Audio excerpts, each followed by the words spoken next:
Welcome friend, युक्ति IAS पर आप सभी लोगों का स्वागत है। आज 9 फरवरी है तो दैनिक जागरण के राष्ट्रीय संस्करण न्यूज़पेपर में आप लोग के लिए पीटी, मेंस और इंटरव्यू और कौन-कौन से न्यूज़ को कवर किया गया है जो यूपीएससी और स्टेट पीसीएस एस्पिरेंट के लिए बहुत ही महत्वपूर्ण है। साथ ही साथ जितने भी कॉम्पिटिटिव एग्जाम आप लोग फिल करते हैं उससे पीटी फैक्ट क्या पूछा जाता है, उससे रिलेटेड चीज़ों को हम लोग कवर करेंगे। आगे बढ़ने से पहले युक्ति आईएएस के यूट्यूब चैनल को सब्सक्राइब कर लीजिए, शेयर कीजिए और महत्वपूर्ण कमेंट सेक्शन में आप लोग सुझाव भी दे सकते हैं। साथ ही साथ जो भी प्रश्न पीटी फैक्ट पूछे जाते हैं उसका आंसर आप लोग वहाँ देने का प्रयास कीजिए ताकि दैनिक जागरण का होलिस्टिक यूज़फुल किया जा सके और आपका इंटरनल डेवलपमेंट हो।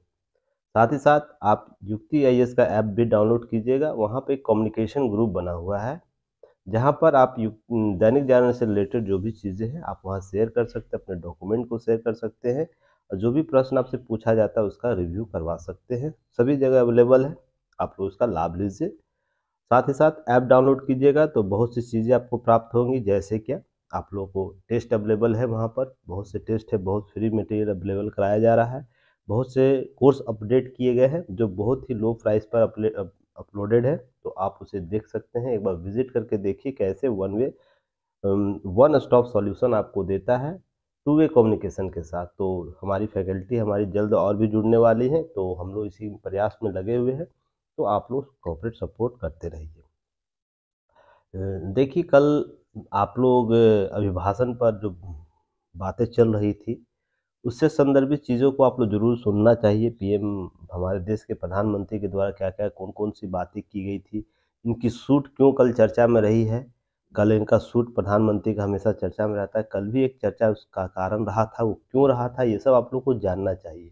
और देखिए, मैं हमेशा बोलता हूँ, आपको पहले भी बोल रहा हूँ, आज भी बोलता हूँ, किताबों में किताबों में पढ़ने से अच्छा है ना, किताबों में किसी थ्योरी को, किसी आदर्श को, किसी भी एथिक्स, मोरालिटी या इंटीग्रिटी को पढ़ने से बेहतर है उसे धरातलीय स्तर पर सीखिए कि धरातलीय स्तर पर कैसे उसको जिया जाता है, सीखा जाता है, उसको अपनाया जाता है। मैं हमेशा ये बात बोलता हूँ आप लोग को, किताबी ज्ञान से बेहतर कहीं आपको व्यावहारिक ज्ञान सीखना चाहिए। ये कहीं न कहीं जाकर एक आपको अच्छा नागरिक, अच्छा प्रशासक बनाएगा। इसी के संदर्भ में देखिए प्रधानमंत्री की भी बात आपको जाननी चाहिए।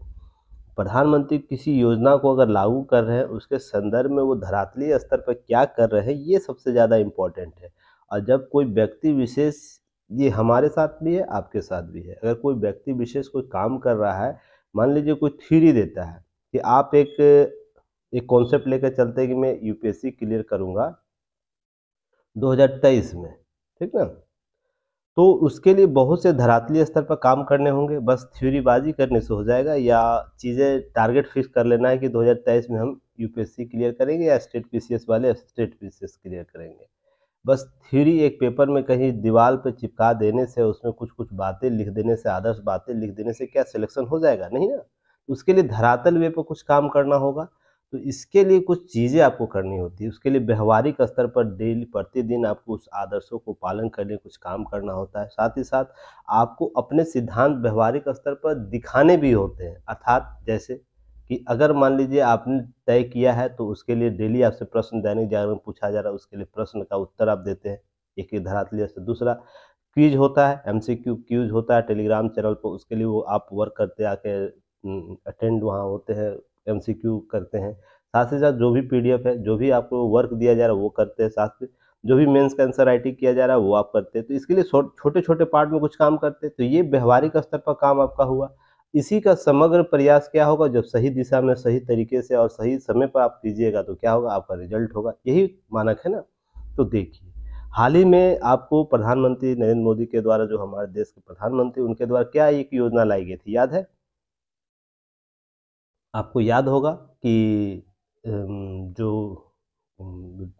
प्लास्टिक यूज़ के संदर्भ में कुछ बातें की गई थी, आपको याद होगा, हाल ही में लाई। तो इनके सूट में कल रिसाइकिल प्लास्टिक के यूज़ करके ये सूट बनाया गया है, जो साफा ये पहने हुए हैं, साफा सॉरी, ये जो गला बंद जो कोट है ये। तो ये कैसे है उस पर मैं नीचे चर्चा करूँगा, बस आप लोगों को ये ज़रूर जाके कल उनका है ना वीडियो देखिएगा, उनके सूट को देखिएगा और उसके बारे में या तो यूट्यूब पर सर्च कीजिएगा, आप देखिएगा, तो ये व्यक्ति विशेष जो जब इससे क्या होगा कि बहुत जगह मार्केटिंग होगा इसका, ये चर्चा में आएगा, ये सूट चर्चा में आने के बाद लोग इसको परचेज करना शुरू करेंगे, तो बहुत सी कंपनियां क्या करेगी, इसको बनाने के लिए मोटिवेट होगी। तो रिसाइकिल प्लास्टिक यूज़ करने के लिए एक नया कॉन्सेप्ट लेकर आएगा। तो ये चीज़ें आपको जाननी चाहिए। बाद में ये क्या बोल रहे हैं, व्यक्तित्व इनका क्या है, ये इनके पीछे आरोप प्रत्यारोप क्या लगे हैं आपको, और हमें बस उनको व्यवहारिक स्तर पर सुनना समझने की ज़रूरत है और उसका आकलन एस्पिरेंट के तौर पर करना है। पर हम इनसे क्या यूटिलाइज कर सकते हैं, ये हमें और आपको डिपेंड करता है अपने थ्योरी कॉन्शियस माइंड को हम कैसे कवर करेंगे। तो यहाँ पर चीज़ें दी गई हैं, नीचे हम लोग कभी बात करेंगे इसमें इनके इनके जो सूट के बारे में। नीचे हमेशा चर्चा में रहते हैं महंगा सूट पहने, तो आप रिसाइकिल यूज सूट पहने, तो उसे भी आप लोगों को जानना चाहिए, देखना चाहिए। चलिए अब हम लोग बात करेंगे जासूसी कांड दिल्ली में देखिए हुआ है। सिसोदिया जी पर केस चलाने की मंजूरी दे दी गई है। तो बहुत सी चीज़ें अपडेट होते हैं। मैं आपको क्या बोला था कि कुछ दिन पहले ही बोला था, ये अनायास आप लोग लीजिएगा इसे बस मजाक के तौर पर, कि टॉम और जेरी का जो एक सीरीज आता है उसी पर कभी इनका दाव सही रहता है, कभी उनका दाव सही रहता है। दोनों आरोप प्रत्यारोप में घिरे रहते हैं, दिल्ली के चुने गए प्रतिनिधि और जो हमारे दिल्ली के जो उपराज्यपाल उनके द्वारा। तो इससे होता क्या है कि देखिए लोकतांत्रिक मान्यताओं के संदर्भ में कुछ संशय पैदा हो जाती है, कुछ शंकाएं आ जाती है, प्रश्न लोग करने लगते हैं। क्या संवैधानिक संस्थाओं का निर्माण इसलिए किया गया है कि इस प्रकार के आरोप प्रत्यारोप लगे? देखिए आरोप प्रत्यारोप लगाना और उसका समाधान ढूंढना एक अलग मुद्दा है, पर उसके बीच हमेशा आरोप प्रत्यारोप का खेल खेलना और केवल राज्यों के संदर्भ में ही केवल देखने को मिल रहा, उन राज्यों में जहां पर इस प्रकार की मानसिकता केंद्र के प्रति राज्य के प्रति देखी जाती है। तो ये सब चीज़ें कहीं ना कहीं लोकतांत्रिक, इससे होना जाना कुछ नहीं है। बस समस्या ये उत्पन्न हो जाएगी कि समस्याएं लोकतांत्रिक मान्यताओं पर जनता का विश्वास धीरे धीरे कम होगा, दोनों की क्रेडिबिलिटी जो है वो कम होगी। वो केंद्र की भी क्रेडिबिलिटी जो होती, क्रेडिट जो होता है लोगों के प्रति, जनप्रतिनिधि के प्रति भी, तो क्रेडिट जो है वो कम होगा। तो इसको आपको समझने की जरूरत है। यहाँ से हम लोग प्रश्न को इस संदर्भ में देखेंगे, बाकी राजनीतिक ये मंशाएं हैं जो भी है उसको हम लोग बाद में समझेंगे। तो ये जो टॉपिक है आपको कहाँ आएगा, क्लियर होगा, एक सेकेंड। ये आपको यूपीएससी के जीएस पेपर 2 एंड 3 में सुरक्षा एजेंसियां और विधि कानून के संदर्भ में चीज़ों को लेकर आएगा, वहां से आपको कवर करेगा। तो ध्यान रखिएगा, यहाँ सीबीआई की चर्चा हो रही है। तो सीबीआई पर मैंने पहले भी 20 अगस्त 2022 की वीडियो आप लोग जाके देखिएगा, प्लेलिस्ट में सीबीआई की जानकारी मैंने वहाँ विस्तृत रूप से दे चुका हूँ।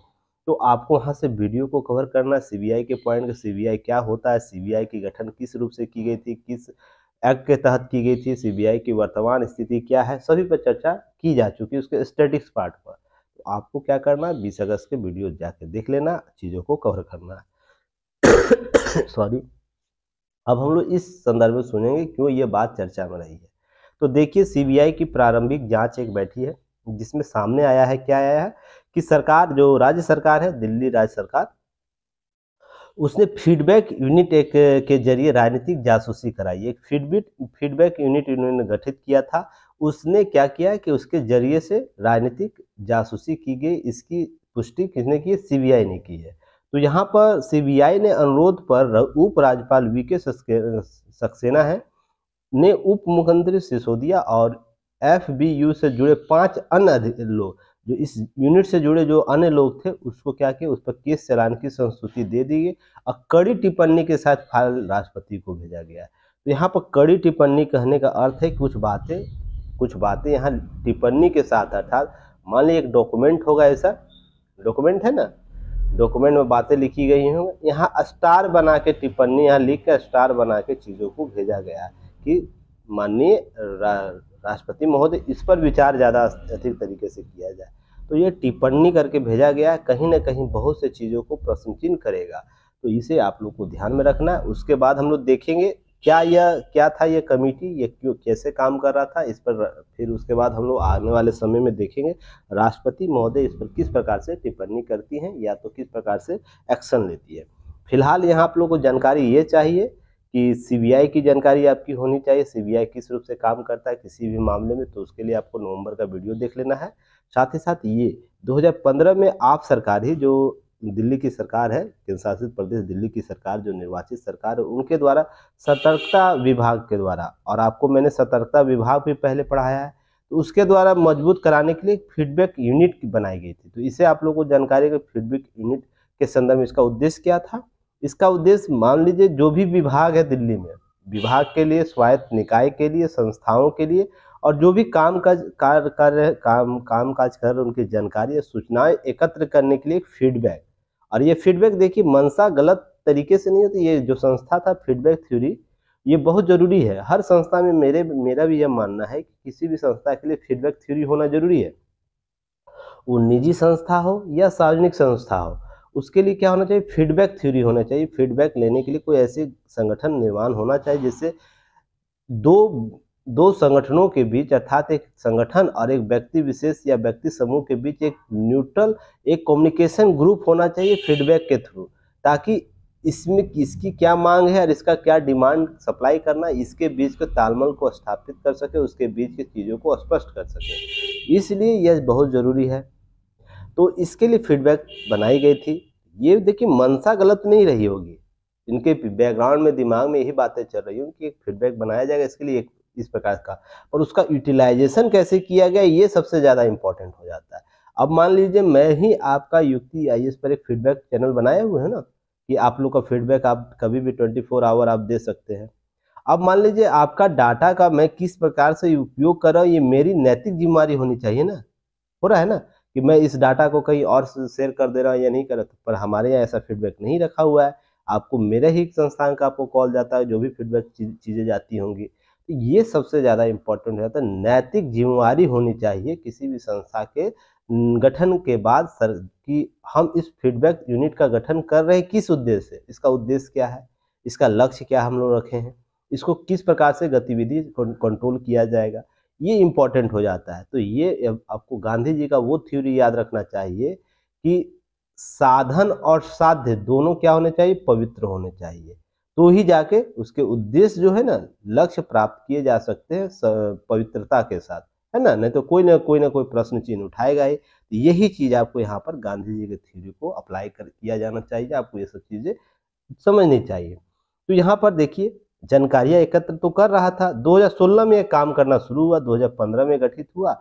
उसके बाद देखिए, उसके बाद सतर्कता विभाग ने फीडबैक यूनिट के अनियमितताओं को लेकर क्या किया, शिकायत की, जिसके बाद CBI ने जांच शुरू की। यह 2016 से प्रक्रिया आरंभ है, ध्यान रखिएगा, 2016 से प्रक्रिया आरंभ है कि CBI इस पर जांच करा, और ये CBI को ही रिपोर्ट करता है। ये सब चीज़ें आपको ध्यान रखना है।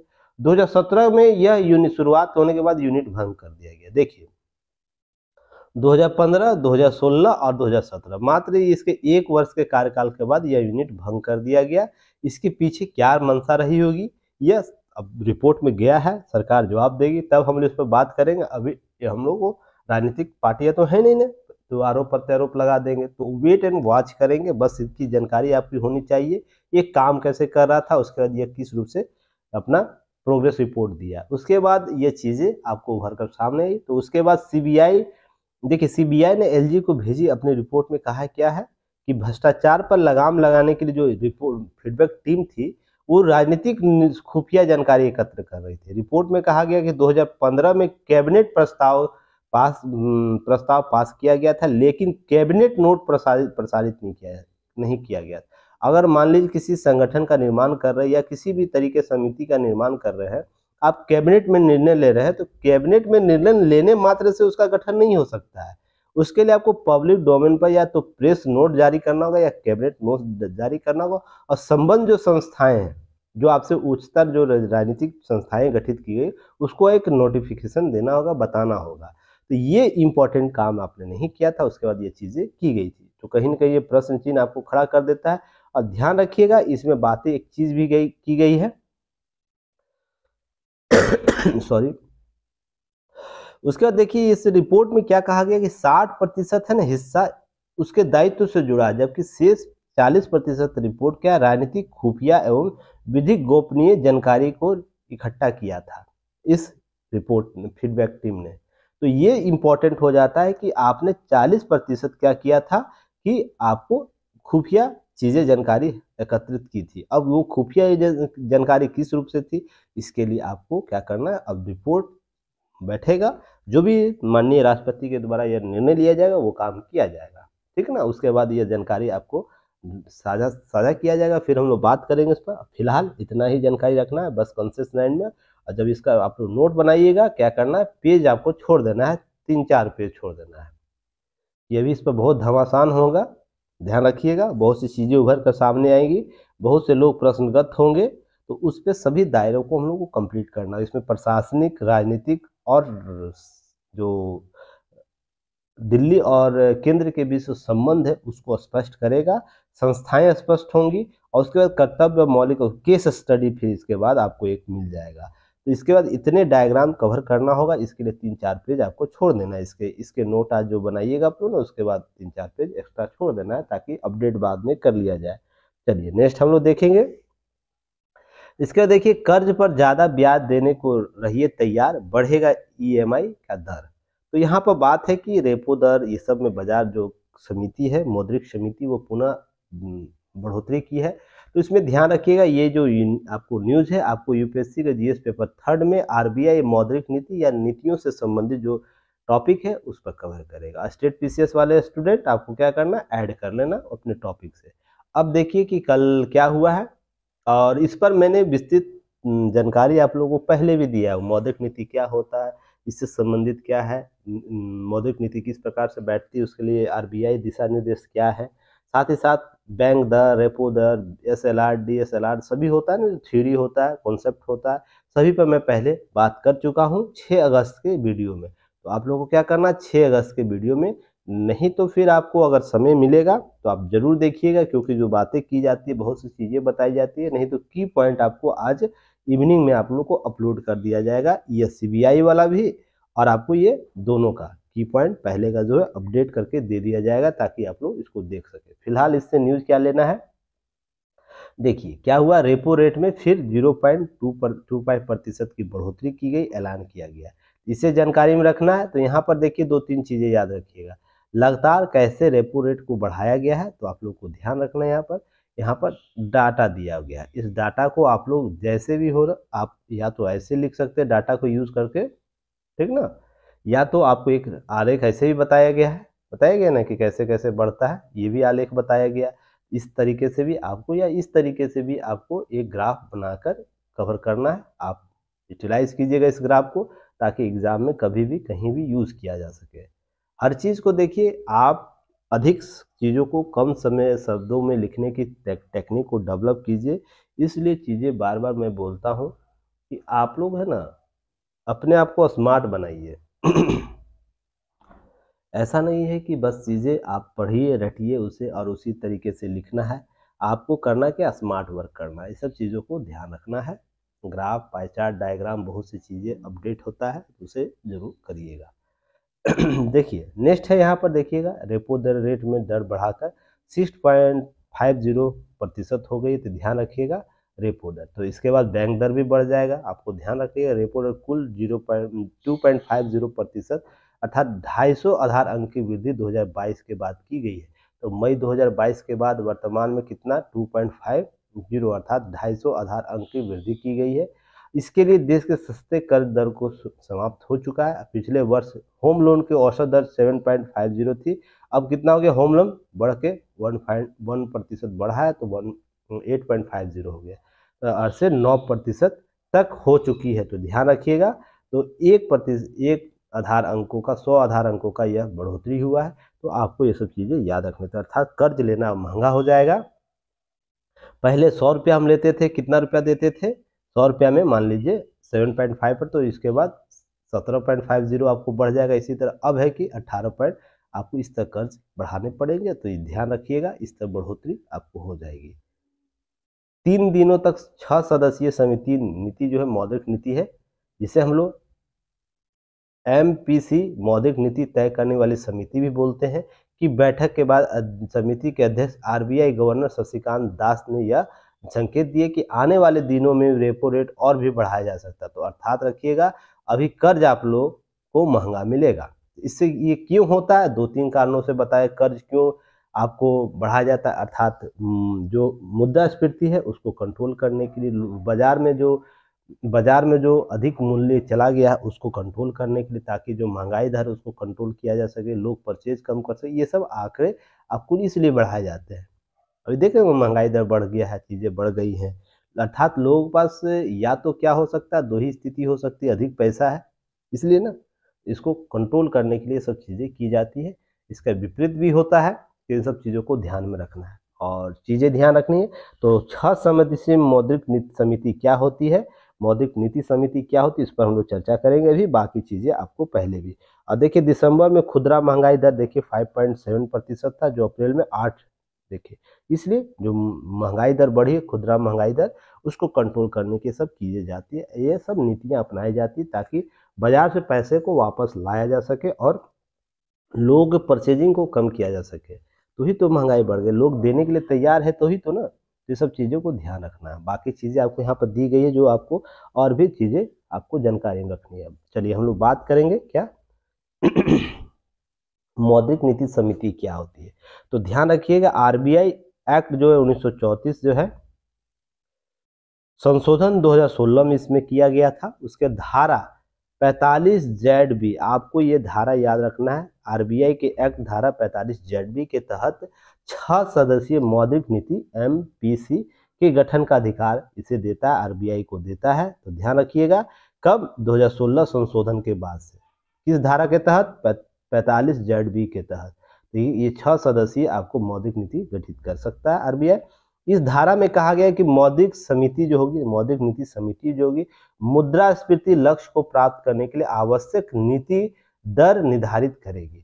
इसका दर निर्धारित करने, अर्थात कोई भी मुद्रा के जो बाजार में जो मुद्रास्फीति बना हुआ है, मार्केट में मुद्रास्फीति का लक्ष्य निर्धारित करने के लिए, उसे संतुलित करने के लिए क्या करेगा, वो आवश्यक नीति दर निर्धारित करेगा। इसे छूट देता है कि वो आपको क्या करेगा, इस प्रकार से ये एजेंसियों का काम करेगा, इस प्रकार के टूल्स को अपना सकता है वो, जिससे मुद्रास्फीति को कंट्रोल किया जा सके। 45 ZB के तहत कहा गया है। अब है मौद्रिक नीति का बैंकों के लिए एक बाध्यकारी होगा। इसके बाद क्या हो गया कि बाध्यकारी बना दिया गया ये कॉन्सेप्ट कि मौद्रिक नीति जो होगी, मौद्रिक नीति समिति का निर्णय बैंकों के लिए बाध्यकारी हो गया। ध्यान रखिएगा। उसके बाद रचना इसका क्या हो गया, रचना के अनुसार इसके 6 सदस्य होंगे जिसमें आपको आरबीआई गवर्नर के इसके पदेन अध्यक्ष होते हैं। तो अब मुझे क्वेश्चन बताइए, किसी भी संगठन में पदेन अध्यक्ष का अर्थ क्या, किस संदर्भ में लगाया जाता है, इसका अर्थ हम क्या, इस पर मैं पहले भी चर्चा कर चुका हूँ प्रधानमंत्री के बारे में, पदेन अध्यक्ष का अर्थ क्या होता है। उपराष्ट्रपति के बारे में मैंने भी आपको बताया, पदेन अध्यक्ष होते हैं कहीं कहीं, तो उसके संदर्भ क्या होते हैं। तो ये पदेन अध्यक्ष होता क्या है, इसकी भूमिका किस रूप से होती है, इसके बारे में आपको क्वेश्चन का आंसर देना है। मैं भी देखूं कितने लोगों को याद है, रिकॉल है। अब मौद्रिक नीति के लिए प्रभारी डिप्टी गवर्नर होंगे। तो अब मुझे यहाँ पर ये क्वेश्चन बताइएगा कि आरबीआई में अभी अध्यक्ष कौन है, अध्यक्ष इसके आपको डिप्टी गवर्नर, गवर्नर अर्थात अध्यक्ष का मतलब गवर्नर कौन है, उप गवर्नर कौन कौन है, इस पर आप लोगों को बताना है। और ये सब पहले भी मैं चर्चा कर चुका सारे नामों का, ऐसा नहीं कि इस साल मैं नामों का चर्चा नहीं किया, पहली बार आप लोग को मिल रहा होगा। हमारे युक्ति चैनल पर आइएगा तो आंसर देने का प्रयास कीजिए। बैसाखियाँ मैं नहीं देता हूँ, अगर जिनको लगता है कि यहाँ पर हर चीज़ मिलेगा तो वो उनके लिए प्लेटफॉर्म यहाँ नहीं मिलेगा, क्योंकि आपको मैं बैसाखी नहीं दे रहा हूँ, आपके कंधे को मैं मजबूत करना चाहता हूँ कि कभी भी आप अपने हथियारों से लड़ सके, नहीं कि किसी कोचिंग संस्थान या किसी कोचिंग के टीचर के बदौलत जाके आप लड़िए। आप एग्ज़ाम में अकेले बैठते हैं तो आपके कंधे इतने मजबूत होने चाहिए जिससे है ना सारे हथियार, क्वेश्चन के जो भी प्रश्न पूछे जा रहे हैं उसके आंसर देने के लिए आप है ना मजबूत कंधों के साथ एग्ज़ाम हॉल में जाइए। नहीं तो पता चलेगा क्या कि बाद में अगर आपका कंधा मजबूत नहीं होगा तो आप क्या होइएगा, कहीं ना कहीं आपका रिजल्ट नहीं होगा। और ये छोटी छोटी बातें से ही नहीं रिजल्ट होगा, ये सब छोटी पर मोटी बातें हैं, ध्यान रखिएगा। अब गवर्नर बताने वाली चीज़ है, बताइए तो। और उसके उप समितियाँ हैं, जो अध्यक्ष है वो बताने वाली हैं कि इनके उप गवर्नर, डिप्टी गवर्नर कौन कौन होते हैं। इसे तो तुरंत गूगल सर्च करिए, आरबीआई डालिएगा, आप सर्च करके देख सकते हैं ऑथेंटिक सोर्स से।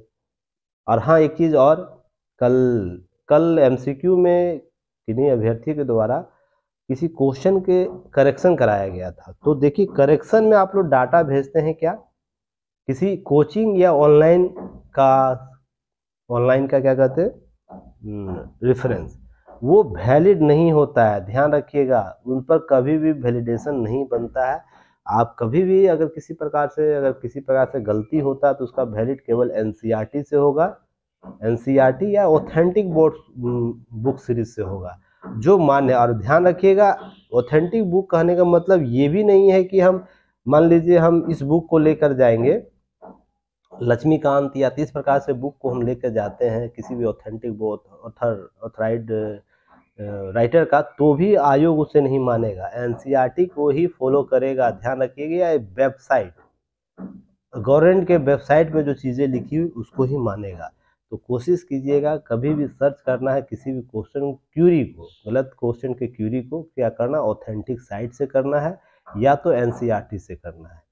नहीं तो बहुत सी चीज़ें हम और आपके द्वारा ही किसी कोचिंग संस्थान के चीज़ों को लिखा जाता है ना।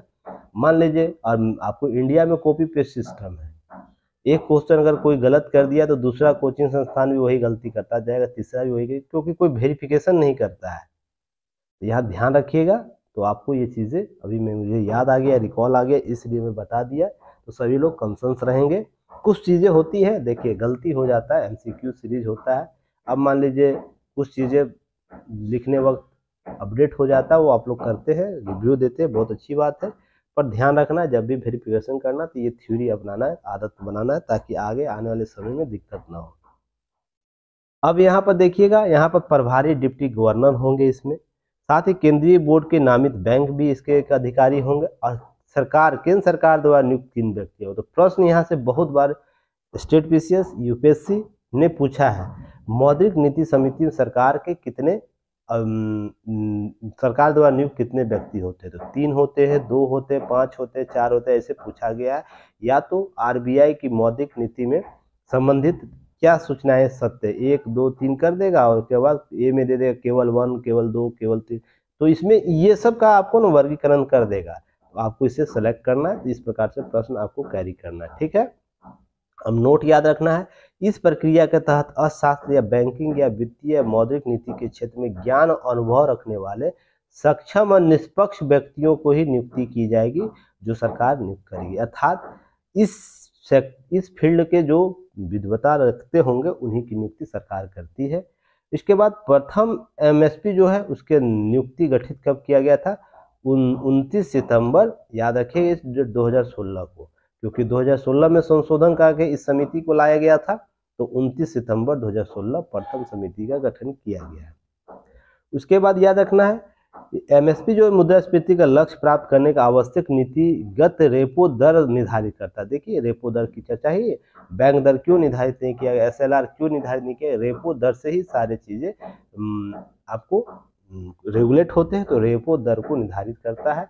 तो आपसे प्रश्न यहाँ पूछा जा सकता है कि मुद्रास्फीति एमएसपी जो है मुद्रास्फीति लक्ष्य प्राप्त करने के लिए कौन सा दर तय करता है, तो आपको रेपो दर यहाँ रखना है, न कि कुछ और दर भी आपको याद रखना है। रेपो दर को निर्धारित करता है, उसी के बाद सारी चीज़ें, बैंक दर बढ़ेगा, उसके बाद बहुत से एसएलआर है, वो सब चीज़ें बढ़ेगी घटेगी, आपको चीज़ें को ध्यान रखना है।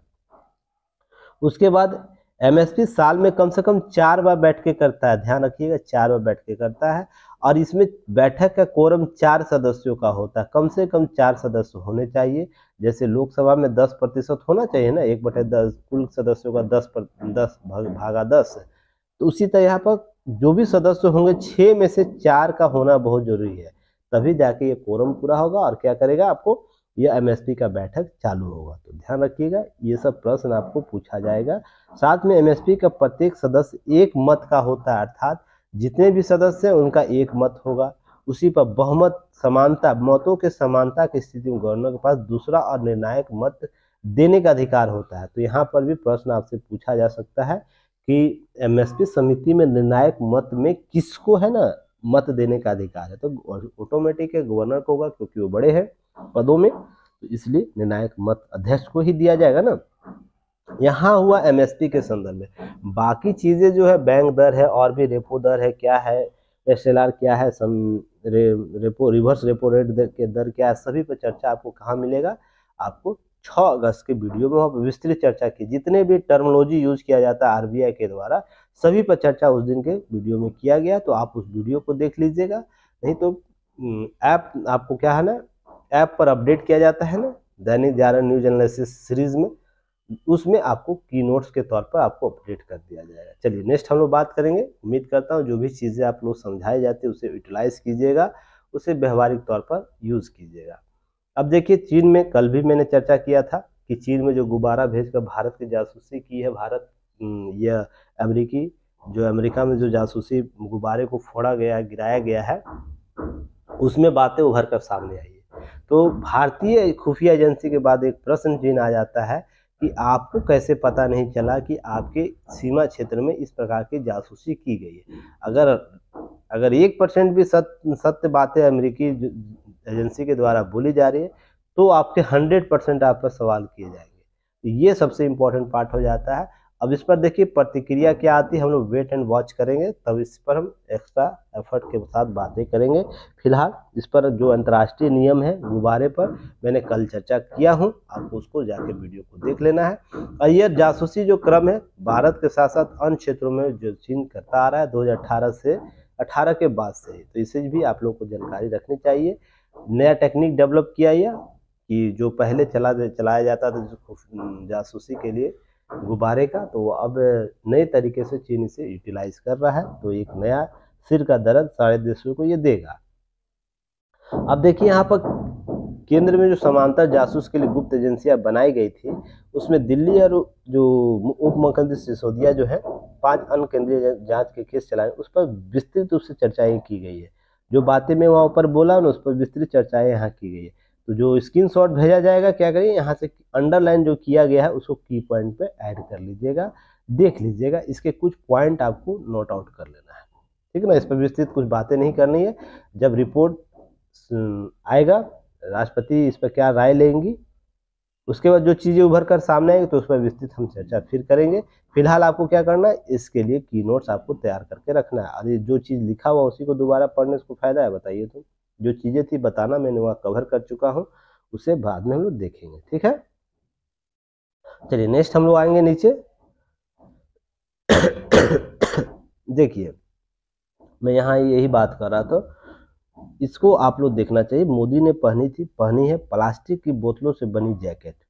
तो ये चीज़ें आपको पहले दिखता लगेगा प्लास्टिक का कपड़ा पहनेंगे कोई, तो इसके लिए देखिए जैकेट 28 सिंगल यूज प्लास्टिक की बोतलों से बनाई गई है और नीले रंग का है। खास किस्म के बंद गले रिसाइकिल जैकेट पहने हैं। इसमें क्या है आपको देखिएगा, मैं आपको बोला कुछ चीज़ें आपको दिखानी पड़ती है धरातल वे पर कि इसका रीयूज किया जा सकता है। तो देखिए ग्रीन एनर्जी में क्या किया जाता है, रिड्यूस, रीयूज और रिसाइकिल कॉन्सेप्ट दिया गया है ना, उसके लिए आपको ये एग्जाम्पल फिट बैठेगा। या तो फिर हम लोग सिंगल यूज प्लास्टिक के लिए बहुत सी चीज़ें कम करने के लिए बातें किए हैं, तो बताइएगा एक क्वेश्चन का आंसर यहाँ से, सिंगल यूज प्लास्टिक को कब से बैन किया गया है भारत में, और कितने mm के सिंगल यूज प्लास्टिक को प्रतिबंध किया गया है। तो यहाँ पर ध्यान रखिएगा, तो इसका आंसर आप लोग बताइएगा। अब लाइफ योजना के बारे में आपको ग्रीन एनर्जी के बारे में ध्यान रखना है। तो ग्रीन एनर्जी के संदर्भ में बातें की जा रही है, तो आपको ये सब चीज़ें ना केस स्टडी या तो एग्जाम्पल के तौर पर आपको कवर करनी है। अब हर साल ऐसी बेकार 10 करोड़ बोतलों को रिसाइकिल करने का लक्ष्य रखा गया। तो हम लोग क्या, मैं बोला कि प्रधानमंत्री अगर इस चीज़ को लेकर आए हैं तो बहुत से लोग इसको जागरूक होंगे कि देश का प्रधानमंत्री अगर ये पहन सकता है तो कोई व्यक्ति, जैसे स्वच्छता के संदर्भ में बातें की गई थी ना, जन जागरूकता से स्वच्छता अभियान कितना, पहले हम लोग हाथ धोने के लिए घर की माता और पिता जो थे बार बार बोलते थे बेटा हाथ धो लो, बेटी हाथ धो लो, तो धोते नहीं थे खाना खाने से पहले। अब बताइए मैक्सिमम जो कोरोना के बाद हम लोग जो चीज़ें डेवलप किए, बार बार हाथ धो के हम लोग कोई चीज़ भी खाना खाते हैं हाथ धोते हैं ना। पहले मैनर के रूप में आता था, अब व्यवहार के रूप में आने लगा। अंतर देख रहे हैं कैसे होता है, पहले मैनर समझा जाता था हाथ धोना खाना खाने से पहले, अब एक व्यवहारिक चीज़ हो गया है आपके जीवन का कि अगर हाथ धो के नहीं आएंगे तो बहुत से कोरोना जैसा कॉन्सेप्ट जो आया था उसके बाद हम लोग सतर्कता अपनाए हैं, तो ये हमारे व्यवहारिक चीज़ों में आ गया। ऐसे ही ये चीज़ें आपको समझने की जरूरत है। हम अगर लाइफ ग्रीन योजना या किसी प्रकार की योजनाओं का बात कर रहे हैं, रिसाइकिल बिन की बात कर रहे हैं, तो अगर इस प्रकार से यूटिलाइजेशन हम करेंगे तो ये व्यवहारिक स्तर पर यूज होने लगेगा। अभी लग रहा है ना कि अल्टर लग रहा होगा आपको कि अब प्लास्टिक के बोतलों का बना रिसाइकिल, हम बोतल का प्लास्टिक का कपड़ा पहनेंगे। आप वैसे भी पहनते हैं, बहुत से लोग प्लास्टिक का साड़ियाँ में होती है, कपड़ों में होता है। तो ये सब चीज़ें ध्यान रखिएगा। इसका आप लोग केस स्टडी के तौर पर दे सकते हैं, एग्जाम्पल दे सकते हैं, आप इसका यूटिलाइज कहीं भी कर सकते हैं जहाँ ये इस प्रकार से प्रश्न पूछा जाए। या तो मैंने जो बताया कि सिद्धांत केवल किताबों में और पेपरों में नहीं होना चाहिए, व्यवहार में दिखना चाहिए। उसमें अगर एग्जाम्पल देना तो आप इसको दे सकते हैं। इसे आपको इसका यूटिलाइज करना है। नहीं तो बहुत सी चीज़ें हैं ना आपके नज़रों में, केस स्टडी आपके नज़र के सामने 50 ठो है, आपको एग्जाम्पल ऐसा बहुत है 50, फिर भी आप उसका यूटिलाइजेशन एग्जाम में नहीं कर पाते। और एग्जामिनर जो आपको कॉपी चेक करता है इसी प्रकार के यूटिलाइजेशन टॉपिक को पकड़ना चाहता है कि बच्चे ने कितना सीख कर आया है अपने सोसाइटी से, उसने छोटी छोटी बातों को कहाँ से पकड़ा है। अब मान लीजिए आप इसको सिद्धांत के बारे में 10 लाइन 10 पेज क्यों नहीं लिख के दिखा दे, ज़्यादा असर वो नहीं रहेगा जो ज़्यादा असर आप इस प्रकार के एग्जाम्पल के तौर पर दीजिए। मान लीजिए जैसे और भी देश में विदेश में लोग करते होंगे, पहने होंगे, अगर इस प्रकार का कॉन्सेप्ट रिसाइकिल का दिया होगा, अगर 2-4 लोगों का आप थ्योरी बता देते या कोई कंपनी ऐसा काम कर रही है जो इस प्रकार का रिसाइकिल बिन यूज से प्लास्टिकों से आपको ग्रीन एनर्जी का कॉन्सेप्ट दे रहा है या तो फिर रिसाइकिल बिन का कॉन्सेप्ट दे रहा है, तो आपका आंसर और भी स्टैंडर्ड हो जाएगा। उसको जो भी कॉपी चेक करेगा वो आपको बहुत बारीकी से परखेगा कि आपने सीखा है, तो कॉन्सेप्ट आपका नंबर ज़्यादा दिलाएगा। इसे याद रखिएगा। अब इंडियन ऑयल कॉर्पोरेशन जो कॉरपोरेशन है उसके द्वारा इंडिया एनर्जी वीक के दौरान विगत सोमवार को इस कार्यक्रम प्रधानमंत्री ने ये जैकेट भी की भेंट की थी। तो किसने किया था ध्यान रखिएगा। तो आपको इन जो सोमवार को भेंट की गई थी उनको पहन के इन्होंने संसद में आया। संसद में सारे देश के सारे मीडिया का वहाँ नज़र रहता है, विश्व के सारे मीडियाओं का नज़र रहता है, तो अब सारे विश्व में ये बातें जाएंगी। तो भारत में एक नया एक इनोवेशन टॉपिक निकल कर आया है, इसको हम लोग कैसे कवर करें। देखिए एक छोटी सी पहल से कितने विस्तृत आयाम को खींचा जा सकता है, उसको कवर किया जा सकता है। अब है कि इसका बहुत से लोग नेगेटिव वे से लेंगे तो उनको लेने दीजिए, आप पॉजिटिव वे का कॉन्सेप्ट को लीजिएगा, बाकी चीज़ें रहने दीजिए, ठीक है। अब इसका देखिए, अब इसको बाद क्या किया गया, इंडियन ऑयल कॉर्पोरेशन हर साल 10 करोड़ बोतलों को रिसाइकिल करेगी, जिससे सशस्त्र बलों अर्थात जो हमारे सीमा क्षेत्र पर जो लोग हैं, सेना के बल हैं, उनके लिए वर्दी बनाई जाएगी। इसके अलावा कंपनी अपने कस्टमर एंटेनमेंट के लिए क्या करेगी, एलपीजी डिलीवरी बॉय के लिए इनकी बनी यूनिफॉर्म तैयार करेगी। तो देखिए कितने चीज़ों को इसको बनाया जा सकता है इसके छोटे से रिसाइकिल पॉलिस्टर के जो सदरी मंथ है उसके तहत। तो ध्यान रखिएगा इस जैकेट का जो कॉन्सेप्ट है बहुत विस्तृत व्यापक तौर पर उभर कर लाया जा सकता है, इसका यूटिलाइजेशन किया जा सकता है। बस है कि नियत सही होनी चाहिए तो आपको परिणाम भी सही होंगे। चलिए नेक्स्ट हम लोग बात करेंगे।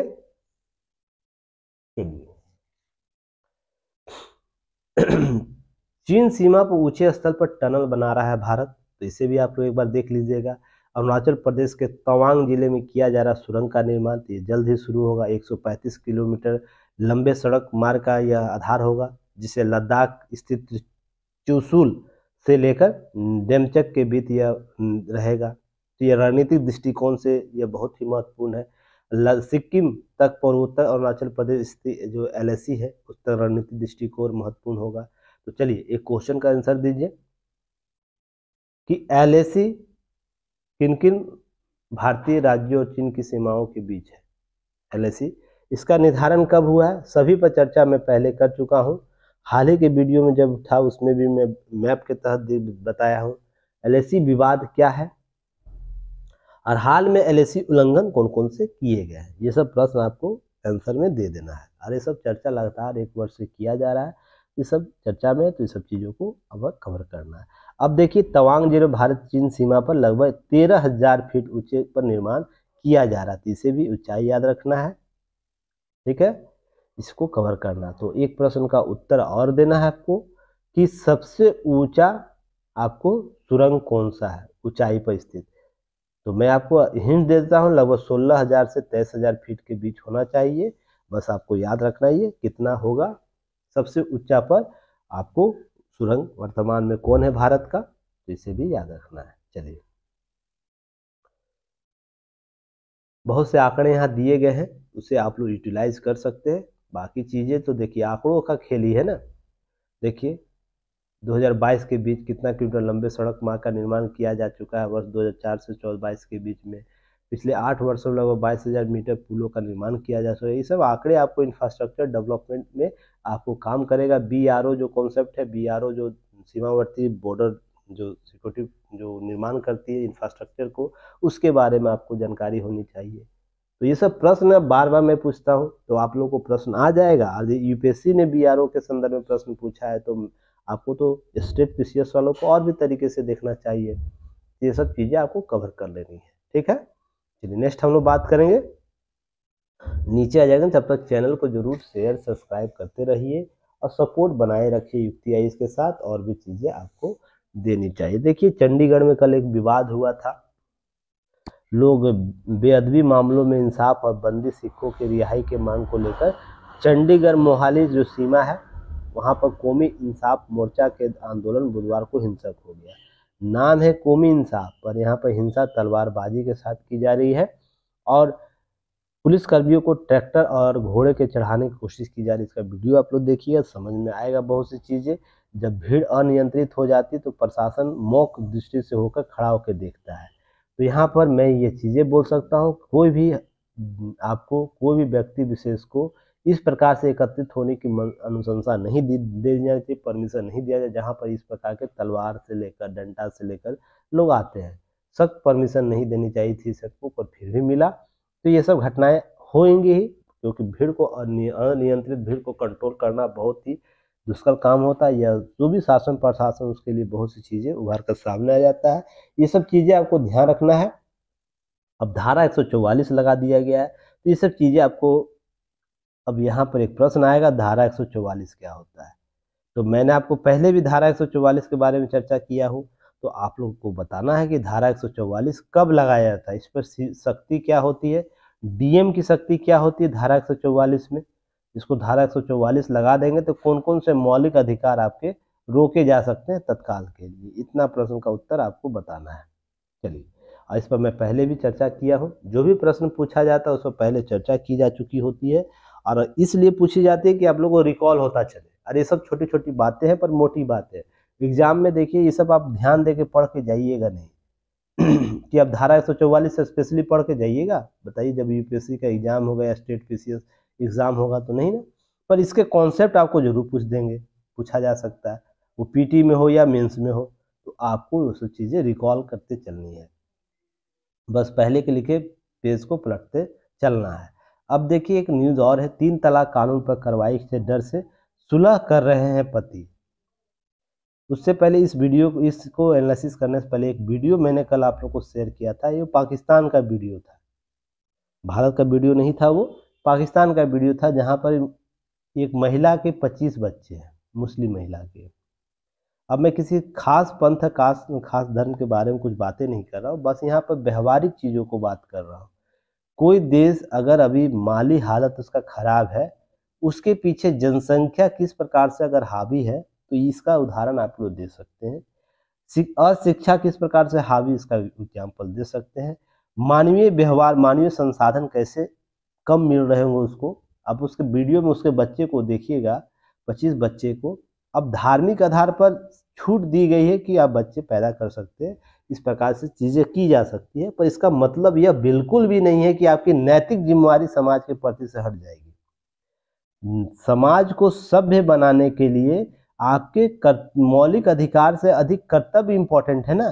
तो धर्म के प्रति भी यही आस्था आपकी होनी चाहिए कि आप धर्म के प्रति आस्था कर्तव्य क्या निभा रहे हैं। अब बताइए कि कोई देश की महिला 25 बच्चे को जन्म दे रही है और वो मनसा भी बता रही है कि मैं आगे और करूंगी, तो देखिए यहाँ पर उसके जो ऑनरशिप है, जिनको जो बच्चे का पालन पोषण भरण पोषण करेंगे, उस महिला का भरण पोषण करेंगे, वो क्या करता है, गुब्बारा बेचता है।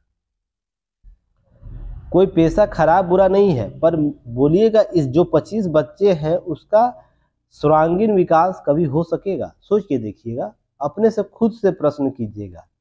तो जो भी धर्म विशेष के लोग हैं जो ये बोलते हैं ना कि हम बच्चे अनंत तक पैदा कर सकते हैं, तो जरूर आप पैदा कर सकते हैं, पर उसके लिए आपको क्या है, उसके लिए आपको उन आधारों को डेवलप करना पड़ेगा जिसके लिए सभ्य समाज का निर्माण किया जा सकता है।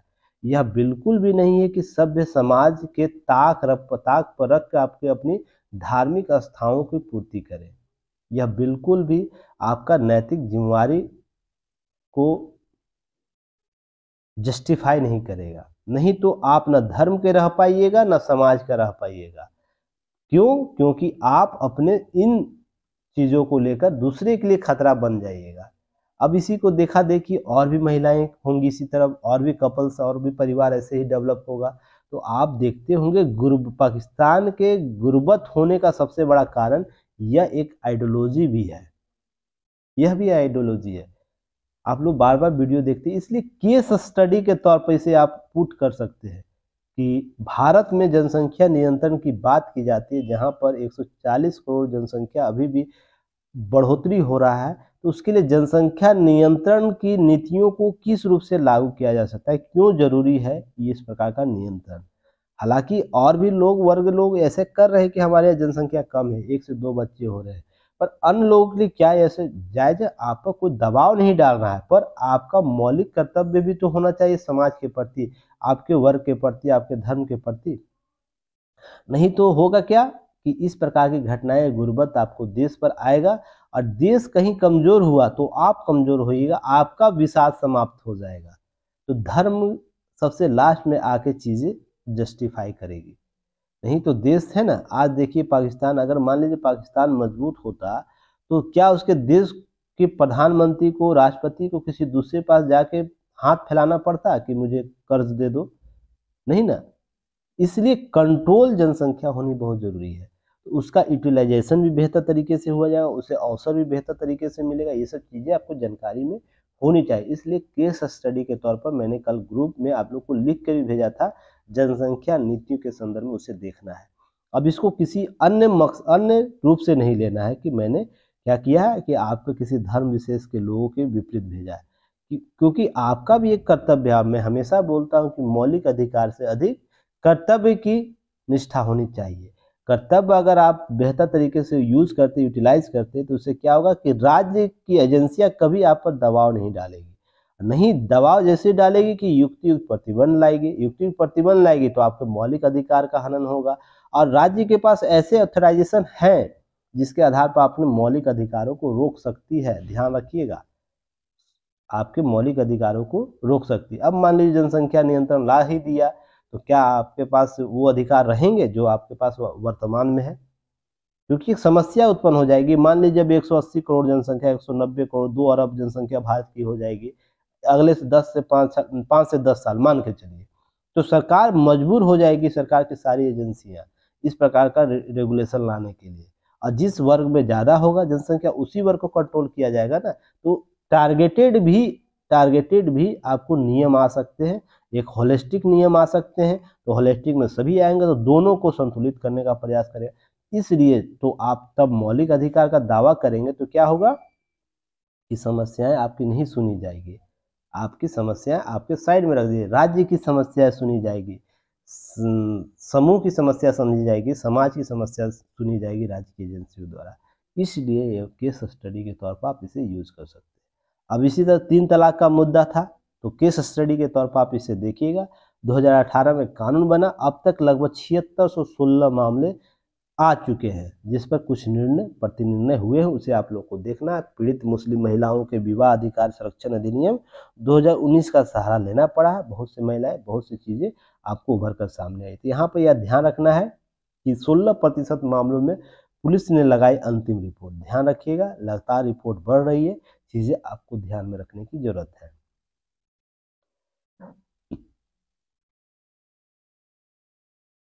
क्यों आया था 3 ट्रिपल तलाक? क्यों मुस्लिम महिलाओं के द्वारा इसका समर्थन किया जा रहा है, अधिकतर मुस्लिम महिलाओं के द्वारा? तो इसका एग्जाम्पल आप यहाँ से देख सकते हैं। मुरादाबाद में लगभग 1.5 वर्ष पूर्व सरकारी कर्मचारी ने शादी के 21 वर्ष बाद पत्नी को 3 तलाक देकर घर से निकाल दिया। और 3 तलाक की रोकथाम के लिए कानून बना था, तो क्या हुआ, मुस्लिम महिला अपने बचाव का एक सीधा और ठोस रास्ता मिल गया। और क्या किया, वो इस पुरुष के प्रति आपको क्या किया, तलब कर दिए कोर्ट में। तो तो उसके बाद वो प्रक्रिया आरंभ है, अंतिम रिपोर्ट आ रहा है उस पर, तो फैसला हो जाएगा।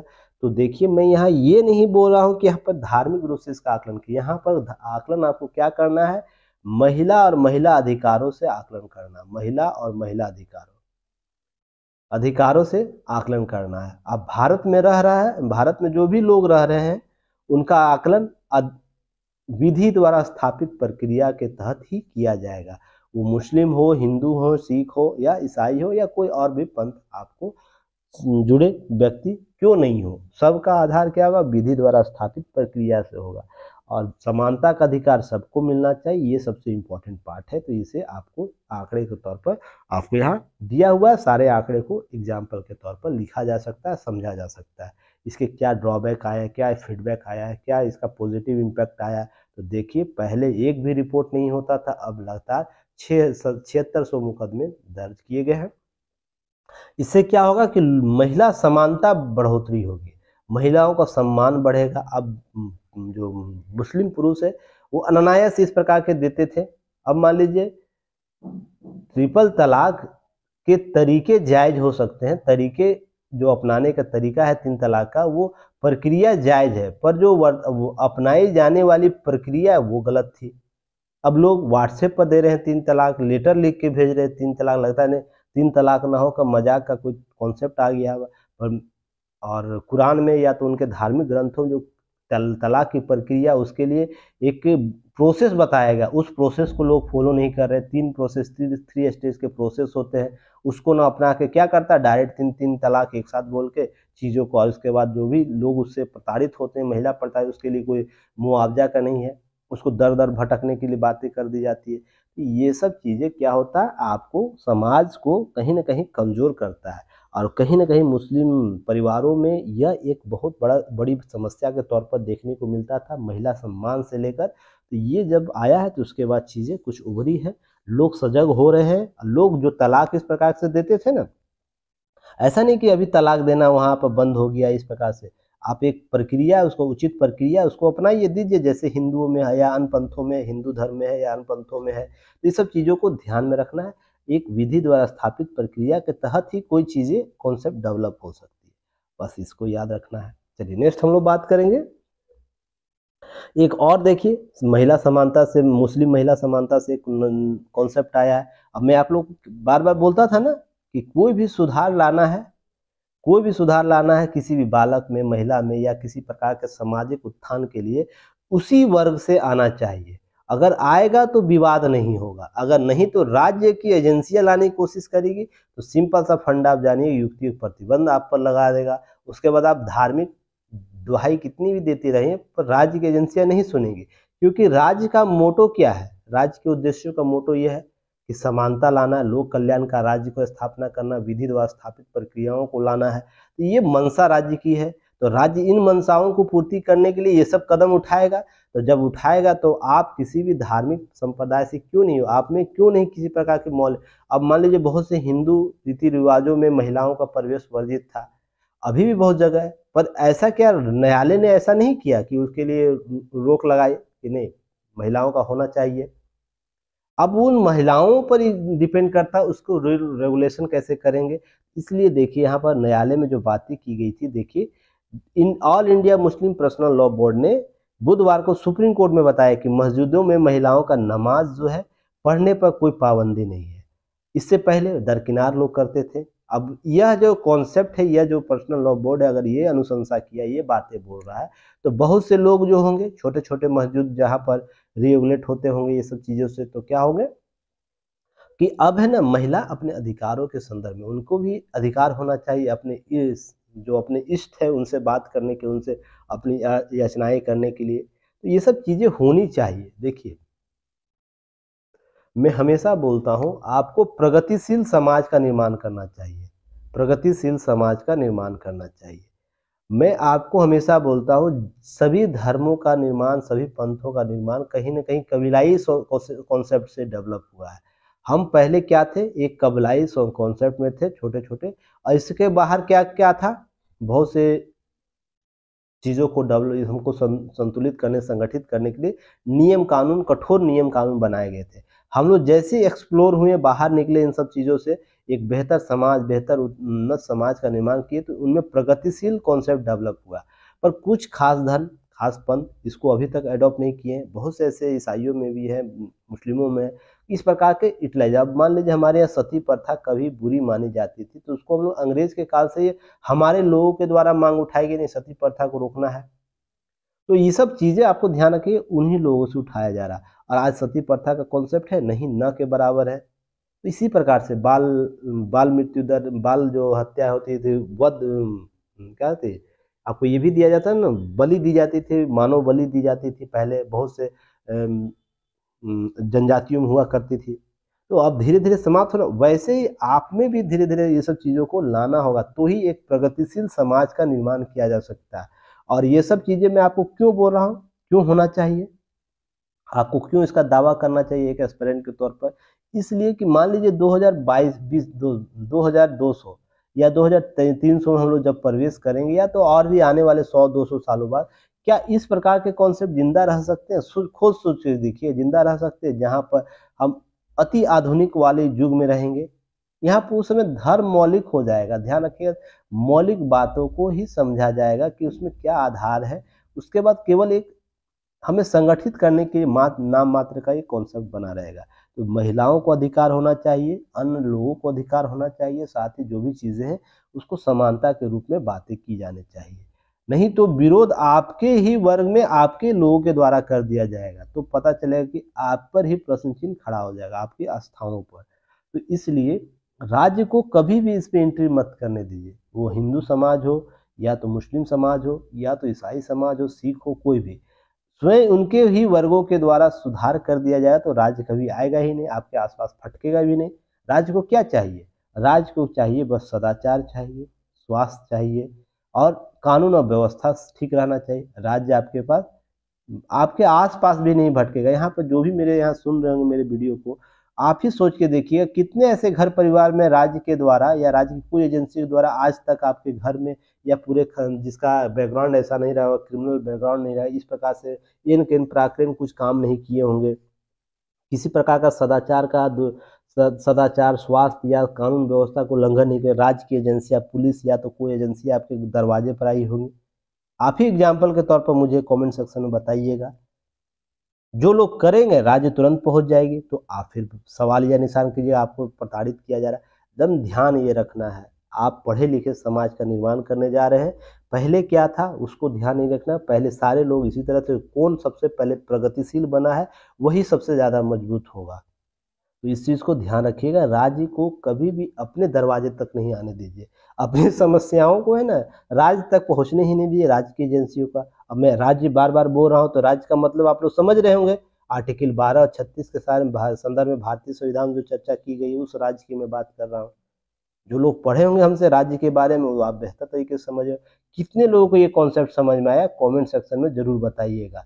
वो कोई भी हो बताइएगा मुझे, क्या ये कॉन्सेप्ट आप लोग को समझ में आया कि नहीं जी। इस तरीके का अगर एग्जाम्पल आप एग्जाम हॉल में दे दीजिएगा, इंटरव्यू बोर्ड के सामने बोल दीजिएगा, गद गद हो जाएगा। मैं बोल रहा हूँ, इन सब चीज़ों को आप यूटिलाइज कीजिएगा, आपसे प्रश्न जरूर लाजमी बनेगा। आप महिला के तौर पर जाइएगा, वो किसी भी से, मुस्लिम हो, हिंदू हो, या कोई और भी हो, आपसे ये प्रश्न महिला के तौर पर पूछ दिया जाएगा कि बताइए तो मुस्लिम समाजों के में अभी भी महिलाओं को नमाज नहीं पढ़ने दिया जा रहा है, आप पर इसकी प्रतिक्रिया क्या है? अब आप हिंदू रहें या मुस्लिम है, उससे उसको कोई मतलब नहीं, आपको इस थ्योरी से मतलब है, इसका व्यापक व्यू क्या है, तो इसे समझने की जरूरत है। चलिए नेक्स्ट हम लोग बात करेंगे। कितना मिनट हो गया जी? 58 मिनट। चलिए अब देखिए, जम्मू कश्मीर में एक अभियान चलाया जा रहा है, सही रास्ता अभियान। तो उससे आप लोग को याद रखना है, सही रास्ता अभियान चलाया जा रहा है कहाँ? जम्मू कश्मीर में। जम्मू कश्मीर जो युवा वर्ग है, जो कभी किसी आतंकवाद के प्रश्रयदाता होते थे, उग्रवादों का प्रश्रयदाता होते थे, अब धीरे धीरे क्या कर रहे हैं लोग, उनसे चंगुल से निकल रहे हैं, लोगों को मुख्य धारा में लाया जा रहा है। और इसके लिए जम्मू प्रशासन बहुत ही तारीफ के काबिल है कि देखिए, युवाओं को लालच दिया जाता है, लालच दिया जाता है ना, उसका मन भटकता ही है। तो इससे बाहर निकालने के लिए प्रयास जो किया जा रहा है, एक समान विचारधाराओं, लोक कल्याणकारी राज्य के कॉन्सेप्ट में जो लाया जा रहा है, उत्तरदायित्व, कर्तव्य और इस प्रकार से जो कॉन्सेप्ट राज्यों के हैं उसको सिखाया जा रहा है। आपको उत्तरदायित्व क्या है राज्य के प्रति, परिवार के प्रति, समाज के प्रति। तो ये सब जब समझाया जाता है तो क्या होता है, एक हम लोग बेहतर समाज का निर्माण कर सकते हैं और यही एक अंतिम रास्ता है। नहीं तो हथियार उथियार जो है ना, जो उग्रवाद है, आतंकवाद है, फलना ढकाना बहुत सी चीज़ें आप लोग सुनते होंगे, A to Z चीज़ें सुनते हैं ना, वो केवल वो है। एक दुष्यंत जी का एक कविता है, आप उसको याद रखिएगा कि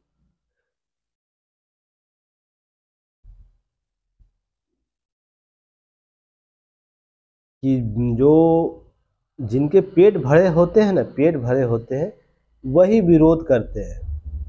पेट जिनके भरे होते हैं विरोध करते हैं, अर्थात जो माओवादी विचारधारा के लोग हैं, जो आपको वैचारिक रूप से क्रांति की बात करते हैं, उनके पेट भरे रहते हैं ना, वही बात करते हैं।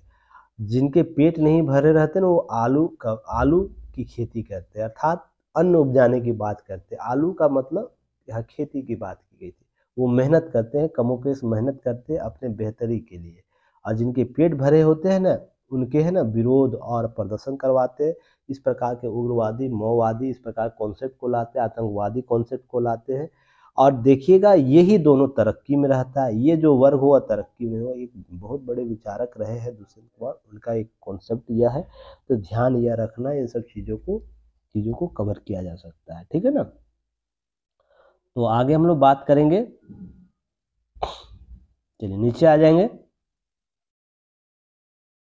अब देखिए कौशल विकास में सशक्त होता भारत, इसमें बहुत से एग्जाम्पल आपको दिए गए हैं, इसे आप लोग को याद रखना है। कुछ डाटा आप लोगों को याद रखना है, बहुत ही एग्जाम्पल मेंस के लिए बहुत ही इंपॉर्टेंट टॉपिक है, जिसमें तेजी से उभरते भारतीयों के लिए, अर्थव्यवस्था के लिए लगभग 35% जो जनसंख्या 15 से लेकर 34 वर्ष तक है। तो यह एक युवा देश अत्यंत सकारात्मक पहलुओं के साथ लेकर आया है। आज़ादी के 100 वर्ष में भारत की विकास यात्रा को आगे बढ़ाने में मदद कर सकता है। इस पीढ़ी में युवा कौशल विकास राष्ट्रीय आवश्यकता को ध्यान में रखकर बनाया जा सकता है, इसकी बात की गई है। और जितना युवा राष्ट्र होता है उसके यहाँ प्रगति की उतनी संभावनाएं बढ़ जाती है। इसके लिए सरकार भी प्रयासरत है। प्रधानमंत्री कौशल विकास योजना 4.0 देश भर में 30 skill India innovation international centre development का प्रोग्राम चला रही है। तो प्रधानमंत्री कौशल विकास योजना क्या है, यह आप लोगों को याद होना चाहिए, बताना चाहिए आप लोग को। इस पर पहले भी चर्चा की जा चुकी है। तो क्वेश्चन में आप लोग बताइएगा, प्रधानमंत्री कौशल विकास योजना की शुरुआत कब से की गई है।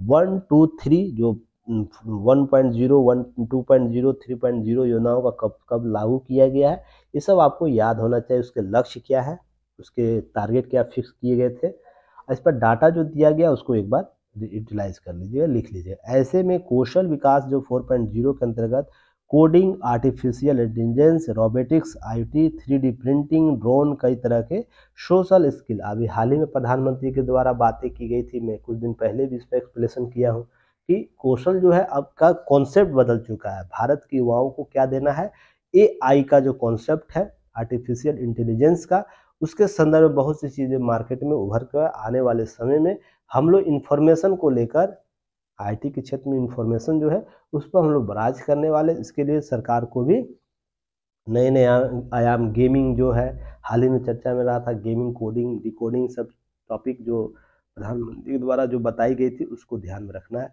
अब नेशनल सैंपल सर्वे है, उसके द्वारा क्या किया गया, 5% से भी कम युवा हुनरमंद है, जबकि चीन में 45%, अमेरिका में 56%, जर्मनी में 74%, जापान में 80% और दक्षिण कोरिया में 96%। अब इसका आंकड़ा आप इसी से लगा सकते हैं। हम 35% युवा है, पर हमारे हुनरमंद लोग हैं, कौशल विकास के जो लोग हैं वो 5% से भी कम है या 5% के आसपास है। तो ध्यान रखिएगा।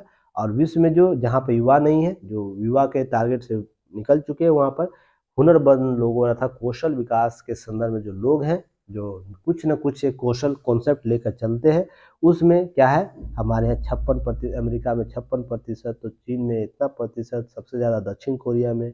तो ट्रेंड स्किल है। तो इसका कहने का मतलब इस क्या है कि हम अपने अर्थव्यवस्था का बेहतर उपयोग तभी कर सकते हैं जब युवाओं को कौशल बनाएंगे। तो युवा को कौशल बनाएंगे, तो देखिए दक्षिण कोरिया छोटा सा देश आपको हर सेक्टर में आपकी इसकी छाप देखने को मिल जाएगी। तो आपको क्या करना है, अगर हम युवा कौशल प्रधानमंत्री कौशल विकास योजना लेकर आए हैं तो इसका धरातल वे पर यूटिलाइजेशन होना चाहिए। तो उसके लिए युवाओं को कौशल करेंगे, यूटिलाइज करेंगे और भी चीज़ों को डेवलप करेंगे। कौशल प्राप्त करने के लिए केवल प्रमाण पत्र ही नहीं है, वास्तविक कौशल नहीं है, इसके बारे में भारत में कौशल पाठ्यक्रमों के बारे में बातें की गई है। देखिए, नहीं होने के कारण टिकती नहीं है। हाल ही में रिपोर्ट भी आया था, मैंने उस दिन बताया भी था कि आंकड़े कुछ भी हो, कौशल विकास की चीज़ें रिपोर्ट दी जा रही है, पर उसको वास्तविक रूप से नौकरियाँ कितना प्राप्त हो रही है, उनको रोज़गार कितना प्राप्त है, ये आंकड़ा कहीं न कहीं अतिशयोक्ति देखने को मिल रही है। इसके लिए सरकार को और संबद्ध एजेंसियों को काम करने की ज़रूरत है। इसी में ध्यान रखिएगा कि 8.5% लोग अपनी नौकरियों को जारी रख पाते हैं। इसके पीछे क्या है, कौशल के संदर्भ में जो चीज़ें हैं वो कहीं न कहीं चीज़ें एक दूसरे से मिसमैच करती हैं। अब देखिएगा स्किल एंड प्रोफेशनल, देखिए नीचे यहाँ पे लिखा होगा जनसांख्यिकीय लाभांश हम कैसे प्राप्त कर सकते हैं। इसके लिए कि देशों में भारत कौशल प्रशिक्षित युवाओं की मांग बढ़ रही है। भारत डिग्री के साथ टेक्निकल जो है स्किल और प्रोफेशनल स्किल से दक्ष प्रतिभाओं का निर्माण करे। तो ये सब बातें की जा रही है, पर इसका धरातलीय वे पर क्या है, हमको उसके लिए काम एजेंसियों को बहुत बेहतर तरीके से करना होगा। देखिए, परामर्श संगठन है कार्न फेरी जो दुनिया का प्रतिष्ठित मानव संसाधन जो परामर्श संगठन है उसके द्वारा बोला गया है कि 2030 तक जहां कौशल कामगारों का संकट होगा, वही भारत के पास लगभग कितना 24.5 करोड़ अतिरिक्त कुशल श्रम बल हो सकता है। तो इसका यूटिलाइजेशन आपको भारत सरकार को करना होगा। 2030 में दुनिया के पास 19 विकसित विकासशील देशों 1.8% 8.5 करोड़ कुशल श्रम शक्ति की कमी होगी, तो भारत इसकी पूर्ति कर सकेगा। तो ये सब चीज़ें क्या, भारत एक इकलौता देश होगा जिसके पास अतिरिक्त कुशल क्या होगा, कामगार उपलब्ध हो सकेगा। तो ये 2030 का आंकड़ा 2030 के आंकड़ों के संदर्भ में बातें कर रहा है। तो भारत ऐसे विश्व तमाम देशों को कुशल रोजगार भेजकर फायदा उठाया जाता है। तो अब देखिए, एक नया कॉन्सेप्ट आपसे पूछा जा सकता है कि स्किल टूरिज्म क्या है। स्किल टूरिज्म, तो इसको भी आप लोग ध्यान रखिएगा। स्किल टूरिज्म यही है कि हम अपने लोगों को दूसरे देश में भेज सकते हैं, उसके टूरिज्म को बढ़ावा दे सकते, पर्यटन करवा सकते हैं और उसके बाद एक खास समय में खास टारगेटों को पूरा करके उसको पुनः वापस ला सकते हैं। उसके बाद चीज़ों को इस प्रकार सरकार को एजेंसी बनानी चाहिए कि हर देश के साथ इस प्रकार के स्किल टूरिज्म को बढ़ावा दिया जा सके। इस प्रकार चीज़ों को आप आने वाले कॉन्सेप्ट पूछा जा सकता है, तो इसे आप लोग ध्यान रखें। अभी कॉन्सेप्ट ये नहीं है, दूसरे तरीके से है कि स्किल रोजगार के लोग हम दुबई या इस प्रकार के देशों में भेजते हैं अपने सक्षम को कामगारों को उसका चीज़ों को। तो स्किल टूरिज्म भी आपको ध्यान में रखना है। ये सब चीज़ें आपको यहीं से बात, देखिए स्किल इंडिया की बात की जाती है, हुनरमंद बनाने के लिए स्किल इंडिया। तो इसके लिए बहुत सी चीज़ें प्रोग्राम चलाई गई, जागरूकता बढ़ाने, सरकारी मशीनरियों को चुस्त दुरुस्त करने से लिए ये अभियान बहुत ज़रूरी है। तो ये सब चीज़ें आपको ध्यान में रखना है, ठीक ना। यहाँ पर बाजार के अनुरूप प्रशिक्षण ठोस व्यवस्था होनी चाहिए। 2009 में इस राष्ट्रीय कौशल विकास निगम, 2015 में कौशल विकास मिशन और 2016 में प्रधानमंत्री कौशल मिशन की शुरुआत की गई थी। 2009, 15, 16 याद रखिएगा। कौशल विकास से संबंधित योजनाओं का निर्माण किया गया था। पहले निगम बनाया गया, फिर मिशन लाया गया, फिर उसके प्रधानमंत्री कौशल विकास योजना लाया गया। इसमें 20 केंद्रीय और मंत्रालय विभागों के साथ साथ 40 कौशल विकास के द्वारा काम किया जा रहा है। इस प्रकार से चीज़ें उभर कर सामने, अभी वर्तमान 55% योगदान दे रहा है कौशल विकास उद्यमिता मंत्रालय। तो ये सब चीज़ें आपको ध्यान रखना है। तो ये क्वेश्चन का उत्तर दीजिएगा, ये मंत्रालय क्यों, मंत्री का नाम क्या है। इसी तरीके से बहुत सी चीज़ें आपको याद रखनी है। यहाँ पर जो भी बातें की गई है, यहाँ पर ध्यान ये रखना है, अंतिम सार सारे चीज़ों का यही है कि जो हमारे पास अतिरिक्त रोजगार कौशल रोजगार होने वाला है 2030 तक रिपोर्ट के अनुसार, उसमें हम बेहतर प्रबंधन कैसे करेंगे, स्किल टूरिज्म को हम कैसे बढ़ा सकते हैं, या तो मेरे कौशल जो है कौशल वर्ग होंगे, उसका बेस्ट यूटिलाइजेशन किसे किया जा सकता है। इस सारे चीज़ों के मुद्दे पर प्रकाश डालता यह लेख है, विमर्श जो कर रहा है यह लेख। तो ध्यान रखिएगा इसको इस संदर्भ में। अगर आपसे मेंस में यूपीएससी का मेंस हो या स्टेट पीसीएस का मेंस में सब युवाओं में सशक्त रोजगार, ये प्रश्न पूछ दे, युवाओं में सशक्त कौशल सशक्त रोजगार को डेवलप देती है निर्माण करती है। इस प्रकार के जो प्रश्न पूछे जाएंगे युवा रोजगार से संबंधित, युवा और इनोवेशन से संबंधित, तो आपको सारे प्रश्न का उत्तर यहीं से मिलेगा। तो इसको क्या करना है, यूटिलाइज करना है आपको अपने आंसर राइटिंग में। तो चलिए नेक्स्ट हम लोग बात करेंगे। मैं उम्मीद करता हूँ ये सब चीज़ें आपको, देखिए सारी चीज़ें एक्सप्लेन तो नहीं किया, जो लिखा हुआ उसको एक बार देख लेना है। देखिए वही आरबीआई के फैसले में एमएसएमई को राहत मिली, तो वो चीज़ें बताई गई है जो आपको रेपो रेट बढ़ा, रिसाइकिल, आपको चीज़ें एमएसएमई के संदर्भ में बड़ी राहत देते हुए ट्रेड रिसेबल डिस्काउंट सिस्टम के दायरे को बढ़ाने का ऐलान किया गया है। इस पर मैं पहले भी चर्चा किया हूँ, तो ध्यान रखिएगा। यह पहले के मुकाबले आसानी से अपने इन्वायरमेंट को एक्वायर का आधारित भुगतान करेगा, कार्यशील पूंजी वर्किंग कैपिटल की कमी रहेगी, ये सब चीज़ें बताई गई है। इसको क्या करना, नोट डाउन कर लेना अपने आंसर राइटिंग के लिए, कहीं काम देगा एमएसएमई के संदर्भ में। तो ध्यान रखना इसके पॉइंट को कवर किया गया है, इसको नोट डाउन कर लेना है, ठीक है। फिर कभी होगा विशेष चर्चा मैं करूंगा, अभी लंबा हो गया वीडियो, भी गला दर्द करने लगा, इसलिए थोड़ा सा कोऑपरेट कीजिएगा। ऑपरेशन दोस्त के जरिए भारत में सहायता, तो ये चीज़ क्या है, जो सीरिया और जो तुर्की में जो भूकंप आया उसके लिए भारत ने ऑपरेशन दोस्त भेजा है। इसमें 4 डॉग भी गए हैं, खुफिया जूली, रोमियो, ध्यान रखिएगा इसका नाम याद रखिएगा, हनी, रेम्बो, मिशन से जुटे लोग भी गए हैं, अर्थात जो लेब्राडोर नस्ल के जो कुत्ते हैं, जो इस प्रकार से एनडीआरएफ के द्वारा जो है ट्रेंड किए गए हैं इस प्रकार खोजी अभियान के लिए। तो ये गया है, भारत इसके लिए क्या कर रहा है, भारत क्या कर रहा है कि ऑपरेशन दोस्त चला रहा है। तो यहाँ से 2-3 चीज़ें सीखने की जरूरत है। तुर्की और ये भारत के संदर्भ में रिश्ते जो है हालिया कुछ वर्षों से ठीक नहीं है। विपदा में लोग आप पास आ जाते हैं, विपदा में कोई भी प्रकार का जो इस प्रकार से दुर्व्यवहार नहीं होता है, वो तुर्की भी जानता है, भारत भी जानता है। पर हम राजनीतिक तौर पर एक दूसरे के इस हितों के संदर्भ में देखते हैं, हमारी मंशाएं किसी और से होती है, तो हम बेहतर समाज, बेहतर विश्व, बेहतर का निर्माण करने के लिए ये सब चीज़ भावनाएं डेवलप करनी होगी। आपदाओं में कोई भी राजनीतिक मंशा हमारे दरकिनार हो जाती है। भारत देखिए एक स्वर से भेजा, तुर्की भी इसे एक स्वर से अपनाएगा, वहाँ पर खोजी दल जा रहा है, कर रहा है। तो सोच के देखिए अगर सारे विश्व में ऐसी चीज़ें डेवलप होने लगेंगी तो बहुत बेहतर तरीके से समाज निर्माण हो। पर सभी में शक्ति संतुलन की बात होती है, सत्ता का अभ्यास होता है, वो तो होगा ही ना। तो यहाँ ये सब चीज़ें सीखने की ज़रूरत है एग्जाम्पल के तौर पर। बाकी चीज़ें आपको पीटी फैक्ट यहाँ से निकलेगा। अब एक देखिए इस देश के बारे में क्या बोलूँ, क्या आकलन करूँ। आप एक कहावत सुने होंगे ना, हम लोग बिहार में हैं या तो गांव देहात के लोग हैं, एक कहावत सुने होंगे आप लोग, जब अम्मा बूढ़ी हो जाती है ना, अम्मा अम्मा जो बड़े बुजुर्ग हैं, वो बिना मतलब के है ना कि राह चलते लोगों को ना टोका करती हैं। कहने का मतलब बिना मतलब का ना उनकी प्रवृत्ति बन जाती है खोट निकालने की, है ना। पर वो उनको पता है बेहतर कि मैं कितना कमज़ोर हूँ, मैं क्या, मुझे किन लोगों की आवश्यकता है, उनको इस अम्मा को बेहतर तरीके से पता है। फिर भी वो खोट निकालते इसलिए ना कि रिवेंज लेना है, रिवेंज, रिवेंज का मतलब समझते हैं ना, आनंद लेना है। तो आनंद लेने के लिए देश कुछ न कुछ करते रहता है। बताइए देश अभी किस हालात में है, जनता किस हालात में है, उसकी समस्या का समाधान ढूंढने के बजाय अभी कश्मीर राग अलाप रहा है। तो इससे बदतर स्थिति नहीं हो सकती उस देश की जनताओं के लिए कि उसका प्रतिनिधि किस मुद्दे पर भी बात करना चाहता है। बात यह होना चाहिए कि हम समस्याओं का निराकरण कैसे करें। अगर उसमें 1% भी भारत योगदान दे सकता है तो भारत के पास बेशर्त अभी आइए या किसी देश के पास आइए। अब यहाँ संप्रभुता की बात होनी ही नहीं चाहिए। अगर आपकी जनता जिंदा रहेगा तो ना आप किसी संप्रभुता की बात कीजिएगा। भूख भूख से मर जाएगा लोग। आप तो मोहल्लों में बैठे हुए, आपके पास एजेंसी, आपके पास फंडिंग है, आप तो खा पी लीजिएगा, पर आपके जनता क्या खाएगी। एक 5 रुपये आटा लेने के लिए लोग लड़ाई कर रहे हैं, रोड पर जाके चलती गाड़ियों से आटा चुरा रहे हैं। तो सोच के देखिएगा। तो यहाँ पर मानवता को जिंदा कीजिए, ठीक ना, वही मौलिक अधिकार है। बाकी चीज़ें तो धरी की धरी रह जाएगी। आपके बॉर्डर ऐसे रहेंगे, हमारे बॉर्डर ऐसे रहेंगे, ज़्यादा होगा लड़ाई झगड़ा कीजिएगा, उसके जिसके पास ज़्यादा शक्ति वो जीतेगा।